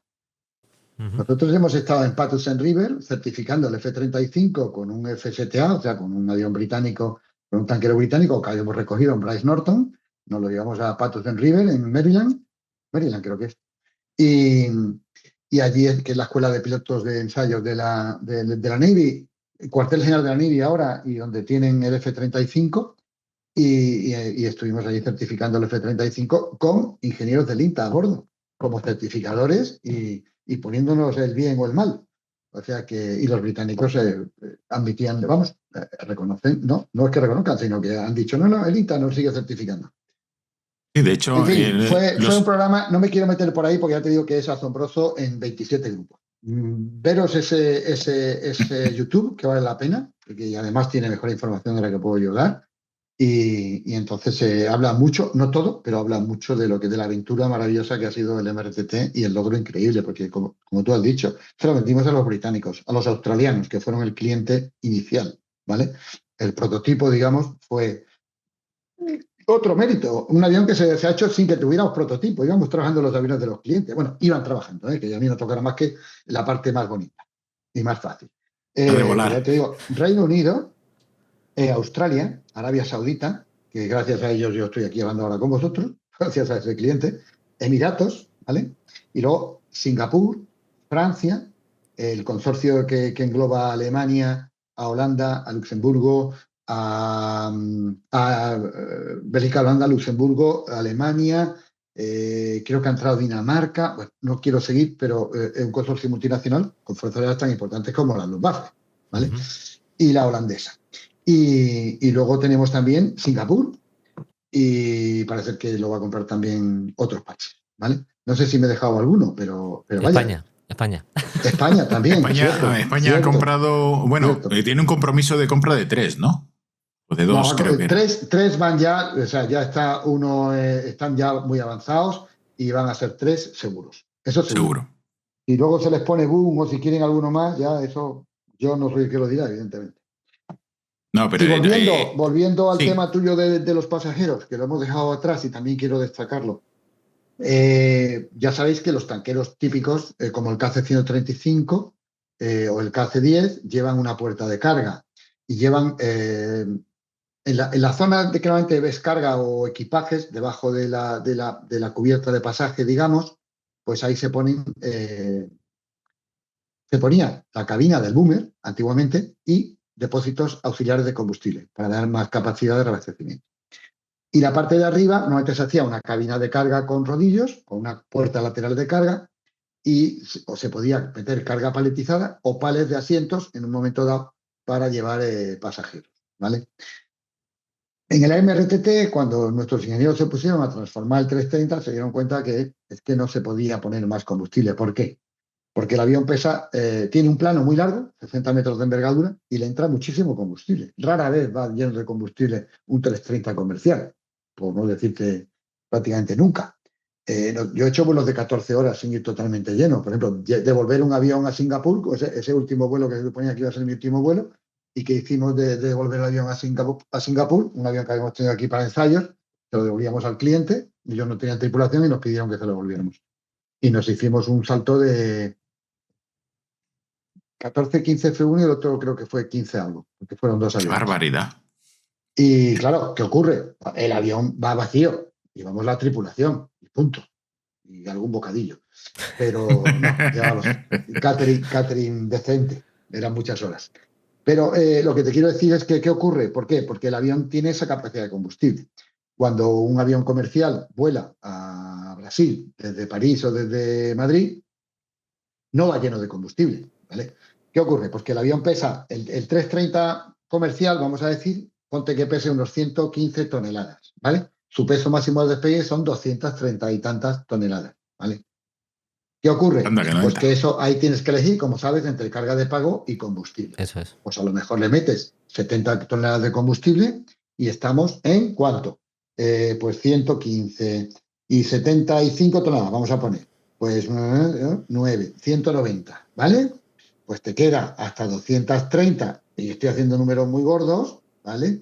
Te quedan 40 toneladas de carga de pago, entre pasaje y carga. Que la carga, como sabéis, da muchas veces mucho más dinero que el pasaje. Y la carga peligrosa es una muy interesante para transportar, porque da más dinero por kilo, evidentemente, que la carga normal. Bueno, pues evidentemente eso es cómo funciona una compañía comercial. Nosotros, ¿qué hacemos? Pues decimos, no, yo me voy a meter las 110 toneladas de combustible y me voy a ir a dar combustible y a soltarlo prácticamente todo. O no, o hago lo con... Entonces, ¿qué dices? Dice, bueno, verás, es que el avión militar, el boom pesa, los sistemas militares pesan, entonces ya es un poco más pesado, ¿vale? Que el comercial. Si a eso le sumas las 110 toneladas de combustible, ya estás muy cerca del peso máximo al despegue. No valía la pena ponerle tanques extra, que rara vez o casi nunca vas a poder utilizar. Entonces el avión sigue teniendo, en cuanto a fuselaje, su configuración comercial. Tenemos la capacidad de llevar todo lo de abajo carga en pales militares o civiles, sean maletas o pales de carga militar, y arriba seguimos llevando los asientos. O sea, yo, por ejemplo, la primera vez que un MRTT, que de hecho fue la primera vez que un tanquero europeo hizo un cruce de charco, fue con F-15 sauditas, que volamos, como ya os comenté, desde Prince Sultan a Jeddah, de Jeddah a Morón, y de Morón a... fueron los cazas, creo que iban a Seymour Johnson, y nosotros fuimos a una base que está cerca de Nueva York. Bueno, ya me saldrá, pero costa este americana, ¿vale? Entonces, este vuelo, pues resulta que no solamente llevamos fuera a los F-15, sino que dentro llevamos a 300 pasajeros con auxiliares de vuelo, sirviendo comida. No, perdón, 300 no entran en la configuración que teníamos ahorita. Pero eso es 200 y muchísimo. algo. Claro, ten en cuenta que para un ejercicio de 15 días en Las Vegas hace falta una fuerza aérea que despliega. Si somos nosotros, el Ejército del Aire, teníamos 300 personas en Las Vegas durante la Red Flag, para 8 F-18, 2 Hércules, Claro. 2 95, se lleva, pues bueno, a lo que vamos, que te daba esa flexibilidad de llevar a esa gente ya a bordo, pilotos de extra, etcétera. Es que yo me Entonces, pensaba el avión- que estábamos hablando de 80 pasajeros, de No, 60 es un pasajeros. No, 330. Va el 330 con su configuración de 200 y Total, pico de almas. pasajes, sí. Bueno, concretamente para ampliar la cabina y meter la consola, normalmente se les quita un galley, ¿vale? Pero vamos, el avión sigue teniendo, o se modifica más bien, el avión sigue teniendo su capacidad para llevar a esos pasajeros y darles de comer como un avión de línea total. De hecho, muchísimos países lo utilizan como avión de línea, ¿vale? Que llevan a lo mejor personal militar en vez de personal civil, o el que sea, pero con todo su servicio de sus baños, su incluso entretenimiento a bordo, tienen clientes. Por ejemplo, hay clientes que han elegido mantener una primera clase de horizontal. No, es cierto, de tumbar los asientos completamente. Lo normal es que no, lo normal es que tengan una primera clase con... ¿Perdón? El que paga manda. Sí, claro, por supuesto. Sí, porque además ten en cuenta que algunos países lo utilizan también como transporte VIP, ¿vale? Claro. Y tú puedes perfectamente utilizar ese tanquero como transporte VIP. De Y hecho, te ahorras un dineral. Los 10 que teníamos aquí también hacían lo mismo, también tenían los pods. No, los nuestros no, te corrijo en esto. O eran los 707 solamente. Sí. Vale. Los 707 eran VIP y tanqueros, 2 de ellos. Vale. 2 de ellos. No he conocido el 310, sí, es verdad. No, el 310 sí que es verdad que hay 310 tanqueros. Eso es. De ese proyecto que se hizo para varias fuerzas aéreas, ¿vale? La Luftwaffe, por ejemplo, y los canadienses, lo que hicieron con POTS. El Ejército del Aire solamente fue una transformación en avión VIP. ¡Qué alucine! O sea, se podría considerar el sumum del reciclaje. Coges un avión que ya ha llegado a una cierta edad volando comercial, lo conviertes en un avión militar que para repostaje y al mismo tiempo también puede ser un avión VIPS, todo en un único avión, ¿no? Sí, de hecho, varios de nuestros clientes, el avión de estado por excelencia es un MRTT. Más o menos pintado, ¿sabes? Pintado de otro color, pero es un MRTT. Sí, porque además eso permitiría que si vas, por ejemplo, con tu presidente o yo qué sé, y que puedas llevar tu escolta de caza, que además le estás dando... Ahí, no digo que no sea posible, pero no hay precedentes. O sea, no se arriesgan a que hagas abastecimiento con un VIP a bordo. Cachis. Claro. Hubiéramos tenido estrellas en el cielo. No, me llama la atención porque, por ejemplo, ahora... Escucha, hasta donde yo sé, Juan. Claro. Es que estuve viendo, por ejemplo, ahora Macron, que ha ido a Argentina y que ha ido con 2 330s y no sé cuántos aviones más y 2 Falcon y decía, madre de Dios, si vas con tus aviones de repostaje, pues podrías llevar más. Interesantísimo. Y también me llama mucho la atención que la conversión se hace en España. O sea, no se llevan los aviones fuera para hacerlos en Francia o en Alemania, ¿no? A ver, aquí ya entramos en... O sea, lo que se pueda, que no queremos que entren los geo en tu casa y te lleven arrastrado. No, hombre, quiero decirte, la idea fue un equipo español, ¿vale? Y todo el trabajo inicial y prácticamente todo el trabajo fue de equipos locales.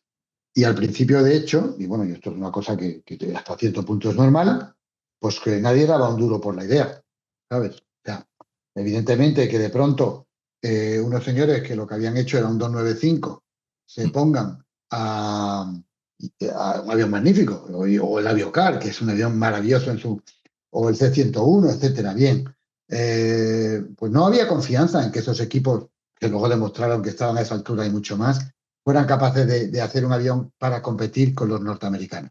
Corea es otro cliente que se me había pasado. Es verdad. O sea, Corea. pensar que los coreanos iban a comprar algo que no era norteamericano, nadie daba un duro tampoco. Y sin embargo, pues bueno, pues luego se demostró que el avión era viable. Entonces, sí, todo, o sea, desde las pruebas hasta la conversión, todas se hace aquí. ¿Todos se han hecho aquí? No. Se han hecho aviones en Reino Unido, se han hecho aviones en Australia y se han hecho aviones en La Muñoza, fuera de Getafe, se han hecho conversiones. Pero siempre, pues eso, pues oye, son contrapartidas industriales y de hecho, Australia y Reino Unido al final creo que dijeron, bueno, no, házmelos tú todos porque es casi mejor, ¿sabes? Porque me crea más problemas casi tener yo aquí esto que me los des ya terminado. Entonces, quiero recordar que al final esas dos flotas se terminaron todas aquí, a pesar de que había planes de hacer casi un 50%. A petición del cliente, ¿eh? Sí, claro. En fin, como digo, veros ese vídeo de Rafael Acedo y os enteraréis de muchas más cosas. Juan Carlos, una pregunta rápida. Antes estabas hablando un poco de las capacidades que tiene el MRTT en relación también al KC-135 o incluso entre el propio 330, ¿no? Versión comercial, versión militar. ¿Existen muchas limitaciones a la hora de operar el MRTT? Me refiero operacionalmente relativo a meteorología, etcétera, dependiendo, claro, lógicamente de una campaña, aunque sea una campaña de ensayo que no tenga nada que ver con una operación, digamos, oficial, sino en el caso de entrenamiento. ¿Existen muchas limitaciones dependiendo de la meteorología, dependiendo de el peso del avión? Menos, hasta donde yo sé, menos que otro tipo de tanquero. Es un avión muy avanzado, ya el de partida, el 330 es un avión muy avanzado que te permite una operación muy segura. Uh-huh. Esos 3 niveles de automatización que tienen los aviones fly-by-wire de Airbus y el sistema de mandos de vuelo y el sistema de protecciones y demás, lo tienes ahí para toda la operación, como ya te he dicho antes, no tienes que renunciar a nada de eso. Y luego encima pues metes la operación militar. Y la operación militar, pues como tú comprenderás, no tienes que renunciar a nada. O sea, introduces, obviamente, otros factores, por ejemplo, un montón de aviones volando muy cerca unos de otros. Claro. Eso es potencialmente peligroso, lógicamente. Pero ¿es más peligroso para un MRTT que para otro tanquero? Yo diría que menos. Exactamente lo mismo. Yo diría que menos, porque, por ejemplo, el TICAS, pues tienes un sistema de TICAS, ¿vale? Avanzado, modificado militarmente, ya sabéis, el que te avisa de proximidades de tráfico y demás, al cual le informas de decir, mira, este es de los míos, este se va a acercar mucho, este no te preocupes, no me avises o avísame, porque el avión te avisa, te dice, en vez de decirte Klein, te dice Monitor Member, ¿sabes? Y dice, oye, tienes ahí a uno de los que dices que son de los tuyos y que no me preocupe. Pero como cualquier avión militar, al final. Sí, ya está. No, y te lo presenta, y etcétera, etcétera.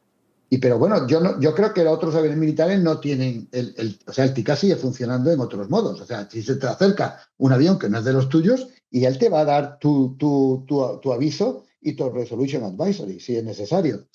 O sea, que no renuncias a nada, aumentas, ¿vale? No sé, las posibilidades. Y como te digo, tienes, a mí me encanta, por ejemplo, la posibilidad del bank angle, ¿no? De que si, por ejemplo, tengo a un señor con un avión pesado o un señor que viene dañado y demás y me ha enganchado con mucho problema y tengo que ir virando poco a poco para llevarme a la base, puedo ir virando de grado en grado, poquito a poco, lo que él me permita, el grado de controlabilidad que a él le quede, yo me puedo ajustar a eso para irle cambiando el rumbo, ¿sabes? Poco a poco, pero con precisión, ¿sabes? O sea, es una herramienta maravillosa. La cantidad de información que te presenta, bueno, cuando teníamos que hacer con papel y lápiz las esperas allí. Y él te calcula también, no sé si hay mucho tiempo para meterme en estas cosas o tenéis cosas que os interesen más, No, os no, puedo no, no, también lo que, contar no, lo que cuál tú es nos digas, cuenta, por supuesto. la mecánica de un reabastecimiento en vuelo. Puede parecer evidentemente muy complicada. O sea, una formación de aviones también parece que puede ser algo muy complicado, ¿no? Hombre, no deja de ser potencialmente peligroso. Son una serie de aviones volando cerca unos de otros. Pero yo siempre pongo, con el debido entrenamiento, claro está, yo siempre pongo el ejemplo de cuando tú vas por una autopista, tú en tu carril y el otro va en otro carril. Y tú dices, bueno, pues mira, como estoy aburrido, me voy a mantener, voy a poner el espejo retrovisor mío con la ventanilla delantera del coche de al lado. Y me voy a mantener ahí, venga, así, venga, pam, pim, pam. Y eres capaz porque y van los dos a 130 kilómetros por hora a lo mejor. Pero la velocidad relativa es pequeña. Tú puedes ahí decir, bueno, voy un poquito más para adelante, que quiero ver si es un señor o una señora, porque me ha hecho un adelantamiento feo. En fin, esa velocidad relativa tú la manejas de esa forma, ¿sabes? Manteniendo tu seguridad, que en este caso mantenerte en un carril. Pues en el caso del avión, tú tienes que tener claro tu referencia, saber lo que es salida de plano, hasta dónde te puedes acercar, etcétera. Y eso, pues, con el debido entrenamiento, que lo puedes practicar en simulador también. Nuestros simuladores tienen la capacidad de hacer abastecimiento y todo eso. Pues tú primero lo haces en simulador y luego lo haces en el avión de verdad. ¿Es difícil para el piloto del cisterna? No, no es muy difícil. Para nosotros es estar a una altura, a una velocidad, en un punto, a una hora, ¿vale? Y para eso, antes lo teníamos que hacer, pues yo qué sé, yo me tenía que pintar a lo mejor una baja cota o una alta cota y luego aquí desciendo y aquí calculo, pero si voy adelantado me voy a dejar un margen de un giro de 90 grados para poder acortar o alargar ese tramo, por si llego antes, pues llego después, porque claro, no hemos entrado en las modalidades básicas de reabastecimiento. La modalidad, y si me permitís voy a entrar ahí un Sí, sí, momento. por supuesto, sí, sí, sí. Una de las cosas que me hace el MRTT perfectamente es darme también estas dos grandes posibilidades de reabastecimiento. Uno, ¿cuál es? Uno es hacer un holding, ¿vale? Un holding enganchado a lo que llamamos un rendezvous, ¿vale? A una cita, porque claro, los aviones salen cada uno de una base o de la misma, pero en la publicación que gobierna el reabastecimiento en vuelo, pues hay, es el ATP56 y luego pasaremos a eso. Vamos a volver a los grandes rasgos. Dos grandes tipos de reabastecimiento. Uno, vamos a decir, estático, en números, en pinceladas gordas, Sí. haciendo una espera, haciendo un hipódromo, haciendo un holding, ¿vale? Y ahí me encuentran los receptores y de una forma que ahora, si queréis, entro, se va dirigiendo el tráfico y se les va dando combustible y se van marchando. Y yo estoy dando vueltas ahí como una gasolinera casi estática, ¿vale? O, por ejemplo, yo puedo estar en una ruta. Yo puedo estar llevándome aviones a Estados Unidos, ¿vale? Y por el camino tengo que darles combustible, eso es un track.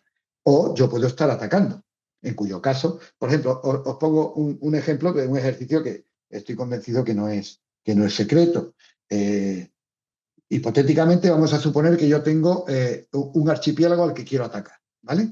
Entonces yo desplazo una parte de mi fuerza de caza a ese archipiélago para defender. Y otra parte de mi fuerza de caza la coloco en la base más cercana posible a la costa para atacar ese archipiélago. Ahora yo pongo un cisterna, ¿vale? Que despega lleno de combustible. Ese cisterna pasa por encima de esa base donde están los aviones de combate. Esos aviones de combate despegan con su carga de pago, es decir, bombas o lo que sea, misiles, bombas y munición, lo que sea, y combustible mínimo para alcanzar el cisterna. Sacan del suelo toda esa carga de pago militar, ¿vale? Se encuentran conmigo, eso sí, tengo que ser muy preciso, porque ellos despegan con el combustible prácticamente justo. Yo tengo que estar donde ellos esperan que esté, a la hora que ellos esperan que esté, y a la altura que ellos esperan que esté, y a la velocidad que ellos esperan que esté. Entonces se realiza una cita, que hay varias formas de hacerlo, ¿vale? La más sencilla hoy día es un radar, ¿vale? O un radar de tierra, o un AWACS, o el propio radar de los cazas, que es muy bueno, y entonces pues se hace una mecánica que, como digo, ahora si queréis entramos, ellos entran conmigo, yo les doy combustible y ahora yo les acompaño todo lo que puedo hacia el objetivo, ¿vale? Y a lo mejor les doy combustible más veces. Y cuando llega el momento en que el jefe de batalla dice, de aquí no pasas, porque eres muy valioso, no quiero que te derriben a ti, que tengo pocos cisternas. Tú ahí te quedas, ¿vale? A lo mejor viene otro a sustituirte y tú te vas. Depende de las distancias, depende de los combustibles, depende de muchas cosas. O a lo mejor te quedas ahí a recoger a los que vienen, ¿vale? Algunos dañados, con depósitos agujereados, etcétera, etcétera, con combustible que no pueden utilizar porque han perdido una bomba después de un ataque, y los recuperas y te los traes para casa. Ese es el track refueling, ¿vale? El desplazar gente de A a B, receptores, de Estados Unidos de vuelta a España, por ejemplo, o porque voy a atacar un blanco enemigo y necesito darle vector y penetración a esa fuerza de ataque. Ese sería, digamos, los dos grandes reabastecimientos, las dos grandes misiones de reabastecimiento. La típica de práctica, pues es normalmente también un track, perdón, un holding, sí. ¿vale? Un hipódromo, ¿vale? Un anchor, que se llama, en nuestra terminología eso se llama un anchor, ¿vale? Y de hecho, las posibilidades que me da el FMS del militar del 330, básicas, sin entrar en detalles, que no puedo revelar obviamente, son anchor o track. Esa es la primera pregunta que me hace. Yo le digo, oye, voy a hacer reabastecimiento en vuelo. Y me pregunta, muy bien, anchor o track. Esa es su primera pregunta. Y luego me hace muchas más preguntas y me lo hace todo, vamos. Entonces, como os digo, la misión más típica es, por ejemplo, es llevar a un tanquero a una zona equidistante de varias bases de caza, ¿vale? A la caída del sol, cuando quedan pocas horas de luz, ¿vale? Entonces salen cazas de distintas bases, ¿vale? Se encuentran contigo, hacen su calificación de día, porque todavía hay luz, se van a hacer una serie de misiones, entre ellos, sus combates aire-aire, sus ataques, lo que sea, tú te quedas dando vueltas en tu anchor, en tu zona restringida, porque obviamente esto en tiempo de paz se hace siempre en zonas restringidas y para un despliegue, como he dicho, de una red flag, tienes que solicitar una serie de niveles bloqueados para cruzar el Atlántico por un tubo donde no haya nadie más que tú, evidentemente. Bien. Y a unas horas muy precisas también, porque hay mucho tráfico en el Atlántico y no te lo dan, evidentemente, para todo el tiempo que te dé la gana. Más te vale ser preciso y cumplir los horarios. Bueno, pues entonces, esas preguntas que te hacen, ¿no? Entonces, esos aviones vuelven de su maniobra ya de noche, se califican contigo también de noche, porque claro, cada piloto de receptor tiene que hacer un mínimo para mantener su calificación, un mínimo de enganches diurnos y nocturnos para que le puedan programar en una misión. Entonces, pues, en esa noche, en esas horas de vuelo, el tanquero ha estado dando vueltas ahí y ha calificado a un montón de receptores, aparte que probablemente la propia tripulación del tanquero también, y has calificado a un montón de receptores que han salido, han hecho reabastecimiento diurno, una misión y reabastecimiento nocturno, todo en la misma misión. Normalmente, ya te digo, esas zonas además están cerca de las bases, con lo cual el tiempo de vuelo se minimiza y el gasto de combustible también. Que sepas que le acabas de dar una alegría monstruosa a los pilotos del simulador militar más utilizado, que se llama DCS, porque les acabas de abrir los ojos a una misión preciosa. La misión de tienes que volar con el tanquero a tal sitio en tal segundo y tienes que coger a la gente que acaba de despegar con los tanques vacíos. Buah, bueno, ya me estoy imaginando a Robert Speed montando esta misión bueno, ya mismo, porque es súper intensa. En esos grupos yo sé que hay compañeros míos que están volando en compañías y que fueron pilotos de F-18, por decirte uno, vamos. Y me consta que están en grupos de esos y que hacen misiones dicen que son como las que hacían en el ala 15 o en el ala 12, ¿no? O el ala 46. Sí, son unos enfermos de hacer este tipo de misiones y es precioso. ¿Qué te iba a preguntar? Sí, porque nos vamos, por lo que veo vamos llegando hasta el final, ¿no? Es que no es que seas una Wikipedia, es que eres un ChatGPT sobre el MRTT y sobre la aviación. Es súper interesante. Permíteme que haga hincapié de nuevo en que soy una leyenda viva. No, y lo explico. Yo estoy de acuerdo. Vuelvo a repetir. No porque yo tenga ningún mérito, sino porque la vida me ha llevado hasta destinado en el ala 31 que hacía reabastecimiento en vuelo. Estuve 10 años. Bueno, no, porque el primer año no hice. Ponle que estuve 9 años haciendo reabastecimiento en vuelo. Luego, al ascender a comandante, fui al 45 grupo y hice reabastecimiento en vuelo con el 707 durante 5 años más. Además, interesantísimo, misiones de red flag, etcétera. Y cuando me voy a líneas, como ya os conté, estuve 12 años de piloto comercial y cuando nunca más pensé que me iba a poner un mono de vuelo o iba a reabastecer combustible, me reclutan para MRTT, con lo cual he estado dando combustible también muchísimos años e instrucción de reabastecimiento en vuelo. No es que sea mérito mío, pero la vida me ha llevado que probablemente en España ningún piloto, no se me ocurre nadie que pueda tener esa trayectoria, porque mis compañeros de Airbus son pilotos de ensayos, fueron receptores cuando estaban en servicio activo, pero no pilotos de tanquero, de reabastecimiento. Y los pilotos que han sido, normalmente pasan a la aviación comercial o dejan de volar en el aire. Como sabéis, muy pocas horas de vuelo se hacen una vez que asciende al comandante en una fuerza aérea. En destinos muy concretos, ¿no? Y desde luego no con la intensidad y la cantidad de años que yo tengo la oportunidad de hacer aquí. Por eso digo lo de la leyenda viviente. No por nada. Creo que ya en el Museo del Aire tiene preparada una vitrina para consagrarme allí. No, vive Dios que no. Es que hay tantísima gente con tantísimos méritos que no tiene. Bueno, otra cosa que la vida me ha llevado a hacer, y os recomiendo nuevamente que compréis mis memorias, van a ser muy baratas. Eso, dinos cuándo. Coge mi dinero ya. No, con que la lean mis nietos me doy, con un canto en los dientes. Otra, como os empecé a contar antes, y fueron los británicos los que nos lo reconocieron. La primera misión con un tanquero europeo que se voló fue esa que os dije con la Fuerza Aérea Saudita, esa Red Flag, y me tocó hacerla a mí con uno de los aviones. Mi jefe iba de comandante con el general saudita, coronel entonces, en el primer avión, y yo iba de punto en el otro con un buen amigo saudita. Y o sea, bueno, también... como iba como instructor, era también comandante del avión. A ver, en aquel momento éramos realmente los comandantes nosotros. Ahora, por ejemplo, pues ya aquellos que fueron alumnos míos en los años, en el 2013 o en el 2012, 13 o 14, ahora ya saben mucho más del abastecimiento del avión que yo, como es natural y como debe ser.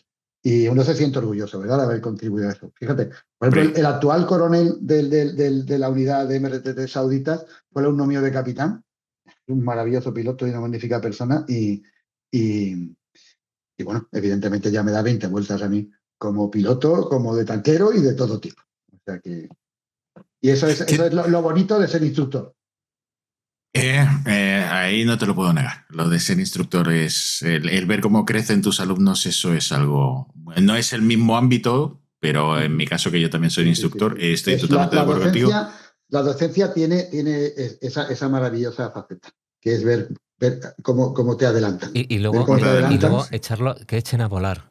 Es lo que echen a volar, literalmente. Es que en mi caso yo me lo imagino eso, que van contigo de punto y de pronto dicen, bueno, ahí te quedas. A la vean, ¡boom!, meten posquemador y se pierden. Y hasta luego. Pues sí, no sé, si para otra ocasión quizás, si queréis, yo también he empezado a hablar de lo que es la mecánica del reabastecimiento, cómo van cambiando de posición los aviones, cómo se van. Sí, que lleva su cosilla. Yo, sí. Juan Carlos, sé que eres un hombre ocupado, que tienes el tiempo muy limitado, y voy a hacerte una pregunta casi para ir finalizando de todo lo que hemos hablado. Hay muchas cosas que se quedan en el tintero, obviamente, y profundizar en ellas. Yo tenía 2.000 millones todavía. Sí, yo tengo preguntas para aburrir. Pero no, sí, me parece bien. Sí, lo que pasa es que bueno, ya sabéis, yo estoy a vuestra disposición. A mí hablar a un público cautivo e indefenso es... Ojo. No, todo mi respeto para los que tienen la delicadeza de oírnos, faltaría más. Eso es lo que dice mi mujer. Eso es lo que dice mi mujer. Ojo, y como decía Juan, a más de uno de los oyentes que tenemos que son auténticos apasionados de DCS, les has dado muchas ideas, seguro. Les hemos dado el día, vamos, están contentísimos, ya están haciendo sus misiones. A vuestra disposición, ya lo sabéis. Afortunadamente, y creo que tendré más tiempo todavía en el futuro. A mí esto me encanta, de verdad. Pues Juan Carlos, para ir terminando te voy a preguntar, ¿cuál es el mayor desafío al que te has enfrentado volando un MRTT? Uy, pues sería difícil A ver, para empezar, el avión da pocos desafíos. El avión te da esas cosas que hacemos en el simulador, luego en la vida real pocas veces se te da, ¿vale? Muy poquitas emergencias, incluso haciendo vuelos de producción, que como tú bien sabes, paras esto, quitas este generador, para la bomba hidráulica, despliega la RAD. Ahora... que yo no los hago como comandante, porque como sabéis no soy, ya lo he dicho muchas veces, yo no soy piloto de ensayos, pero sí que acompaño a compañeros de ensayos como segundo cuando hacen este tipo de vuelos y bueno, estoy calificado para ciertos tipos de aceptación con clientes y algunos. Por ejemplo, algo que me encanta y estoy calificado para hacer es comprobar las protecciones de ángulo de ataque, intentar meter el avión en pérdida y ver cómo el avión no te deja y luego le quitas el autothrust que le ha metido toga, aunque estuviera en idle, y también se lo quitas y ver cómo el avión aún así mantiene su máxima posible sustentación. Es increíble. O sea, bajar el tren por gravedad en este avión es una delicia. Te da una seguridad. Baja por gravedad. Siempre. Sí, yo en el 707 sufría muchísimo cuando tenía que bajar el tren por... En el 707 es un sistema de manivelas. Pones una manivela y vas bajando las 3 patas dando vueltas, o en el Hércules era otra cosa. Bueno, terrible. En este avión, la bajada de tren alternativa es por gravedad y baja como un cañón. O sea, si yo no sé si lo he bajado 40 veces y siempre baja perfectamente, sin la mejor, y además casi el mismo tiempo que con mi hidráulica. Bueno, e independientemente de eso, como te digo, el avión te da muy pocos, ¿vale? Mis desafíos han sido, pues eso, decir, oye, vamos para Singapur y te encuentras más, los mismos que cualquier otro piloto, y te encuentras mal tiempo por el camino. O volvemos a Getafe después de haber abastecido 16 portugueses con una tripulación de Singapur y vaya por Dios, el viento está del sur y el aire está para el otro lado y el techo está abajo y tengo que hacer un cycling y voy pelado. No más. El avión no me ha dado problemas nunca. Bueno, a ver, alguna cosa. Por ejemplo, una vez un compañero y yo tuvimos con aviones distintos en la misma emergencia en Corea. Él perdió el sistema hidráulico Blue y yo perdí el Green, ¿vale? En una semana, en aviones distintos. Dices, ¿cómo es posible que esto pase? Bueno, pues la razón fue porque una check valve de los sistemas hidráulicos, ¿vale? Que va montada en los tubos para que el flujo vaya solo en un sentido, pues había instalado el suministrador de esa check valve, había dado mal las instrucciones de torque. Entonces se habían ajustado a un torque que no era el adecuado. Entonces, pues fallaron dos check valve de esas en un tiempo de una semana, ¿vale? Pero eso fue, ya te digo, por esa razón. Se investigó, se vio que el torque no era el adecuado, cambió las que estaban montadas en ese sentido y ya está. Pero no, el avión, desafíos, pocos. Para que un señor como yo pueda volar este avión, tiene que ser muy sencillito. Bueno, a Se ver. ha volado de todo, ha volado MD, ha volado 707, Claro. ha volado un montón de máquinas Sí, pero complejas. siempre he ido muy bien acompañado. Y los compañeros me han permitido que llegara a esta edad avanzada. Bueno. ¿Y tú, Juan, alguna pregunta para ir terminando? Sí, por supuesto. Una última pregunta. Toda una vida con tanqueros, toda una vida dedicada, como dices tú, has tenido la suerte de poderte dedicar a este tipo de vuelo. ¿Hacia dónde ves la industria de tanqueros? ¿Crees que Military se meterá con un 350 alguna vez? ¿Que Boeing hará un 777 o una cosa así? Pues no lo sé, porque ni mucho menos mi opinión vale esto. A lo mejor vale menos que la tuya. Porque yo. No, seguro que no. Quiero decirte que yo leo muy poco fuera o sea, cuando tengo tiempo, pocas veces leo, por ejemplo, de información de muchos compañeros míos, incluso amigos míos civiles, están suscritos, les salen alertas con noticias de aviación, de tal. Yo no consulto mucho la prensa especializada, ¿vale? Entonces, por eso te digo, que una persona que esté en prensa especializada, que la siga con regularidad, yo sabe más de esto que yo. Hombre, evidentemente, yo sé que los norteamericanos están aportando muy fuerte por tanqueros no tripulados. O sea, porque de ahora en adelante esta misión sea pues la famosa inteligencia artificial. Yo, como ni soy inteligente ni soy artificial, me hago pocas ideas. No, me da mucho miedo, me da mucho miedo, pero por otras razones. Creo eso de que hay una máquina, no haya ningún humano o grupo de humanos que sea capaz de saber exactamente cómo está diseñada, me da miedo, ¿vale? No ya por teorías apocalípticas, sino simplemente por un rechazo tecnológico que el humano. Yo ahora mismo cualquier máquina de las que están funcionando, por muy complicada que sea, siempre hay un humano o grupo de humanos que es capaz de decir hasta la última por qué, cómo, de qué manera y cuándo. Y cuando otra máquina diseña otra, eso va a dejar de ocurrir. No es que lo diga yo, o sea, lo dice gente mucho más inteligente y mucho más preparada que yo en este tema. Pero dejemos eso de lado. Como te digo, parece ser que los usuarios principales de abastecimiento en vuelo están apostando por robots, por drones, ¿no? Sistemas autónomos. ¿Va a dejar eso fuera a Boeing, a Airbus o a quien quiera hacer tanqueros? No lo sé. Yo creo que puede haber, en principio, durante muchos años, puede haber campo de juego para todos, ¿no? Que habrá misiones en las que a lo mejor efectivamente ponen en el aire a 30 o 40 drones para repostar y lo hacen maravillosamente, y otras las que a lo mejor todavía te hace falta llevar un tanquero con una capacidad de decisión inmediata, con una capacidad de mando y control, con una capacidad incluso como de llevar pasajeros de A a B. Entonces, pues no me atrevo a ir más allá, Juan. Muy interesante. Incluso he leído que yo sí estoy metido en demasiada información. He leído de proyectos del 330 convertirlo en un AWACS, en poderlo construir, en poderle poner la caperuza, bueno, y esa hacerlo es un una idea, AWACS. eso es una idea que está ahí, que va y viene y que nunca terminamos de encontrar un cliente que nos lo desarrolle. Pero está ahí y sí, es posible. Y hay estudios hechos sobre Es ese que tema, sí. volvemos otra vez, la competencia. Estamos hablando del 767, estamos hablando de un 737, que son los que están convirtiendo ahora mismo en AWACS. Ya no hablemos del E2, que bueno, eso es muy chiquitito. Y sería un avión ideal. Y es que soy muy forofo de todo lo que sea industria europea en aeronáutica. Yo soy muy forofo, y el que pueda... Más nos vale. Y tú, Juan, eres de los que ves que efectivamente el futuro va a la automatización total. Yo lo veo. Pero es que yo doy clases de eso. Entonces lo veo. Es inevitable. Yo creo que va a ser inevitable. Sí, es sobre todo por el riesgo humano. O sea, si puedes sacar el riesgo humano de la ecuación, sí, pues es mejor. No, es evidente que hacia ahí vamos, yo creo. Ya está claro. Está lejos, pero bueno. Pues muchas gracias por haber estado con nosotros. Placer, Juan Carlos. De verdad, no tengo palabras, me lo he pasado en grande escuchándote. Tenemos que un día hacer esto mismo, pero cara a cara. Sí, yo reconozco que estas charlas a mí particularmente me enseñan mucho, cosas que desconozco, que incluso trabajo con ellos. Buenísimo. Y Juan Carlos, es verdad que yo disfruto un montón con tu compañía. Nos cruzamos en el pasillo, hacemos una charlita rápida. Es mutuo. Es todo un lujo, desde luego. Y es un lujo. Gracias por dedicarnos un ratito y hablarnos de tu trabajo.